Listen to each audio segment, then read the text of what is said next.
I don't think Prime Minister Netanyahu has any intention, even if the hostages get returned tomorrow, of letting 20,000 Hamas terrorists remain in power in Gaza. He's going to continue. But I already said that. I said the release of hostages and the unconditional surrender of Hamas. Hamas cannot remain in power in the Gaza Strip and have Israel restore a sense of security. Those two things cannot coexist. That is why Netanyahu said we will not accept any term in which Hamas stays in power, because they will do the same thing again. And the longer this goes on, the longer they stay in power, the more funding. I think the most recent document said 150 million went through Sinwar in the documents that the IDF found on the ground. The more money that Iran is funding, Emily, you cannot just the stronger Hamas is. You cannot just kill everybody in Gaza. You can't. Israel is not intending to kill everyone in Gaza. If they carry on for many more months, we are risking. They carry on for many more months. How many people are going to get killed? No, I can't answer that question as to how many people are going to be killed, but I can tell you that not a single, not even one more person would be killed if Hamas surrendered unconditionally today. All right, I want to find. Listen, we have a. Piers, can I suggest something? Yes. May I make a suggestion? Since Netanyahu and his government have, before October 7th, have already, and previous Israeli governments have murdered more civilians than Hamas ever did. Why don't we flip this equation and say that the hostages will be released once Netanyahu and his government are taken to The Hague and charged with war crimes? I think it makes much more sense. The Israelis have killed far more Palestinian children and Palestinian civilians than Hamas or any Palestinians ever have.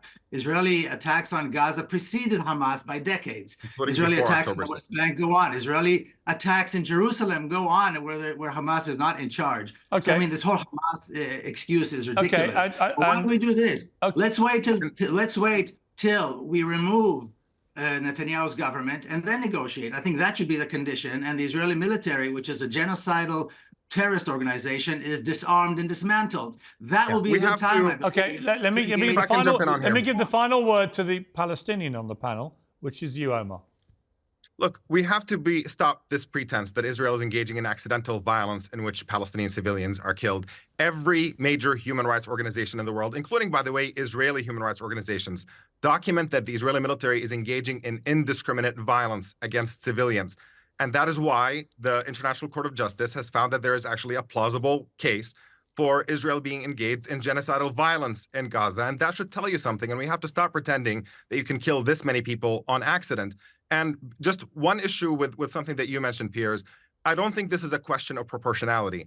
We have to be clear about what Israel is doing here. This is not an act of self-defense, because an occupier can never, in principle, be defending themselves against the people they're occupying. If we are serious, once again, what Israel is doing in Gaza, if they wanted self-defense. There were zero Israelis in Gaza on October 6th. Zero. Gaza is not occupied. Gaza.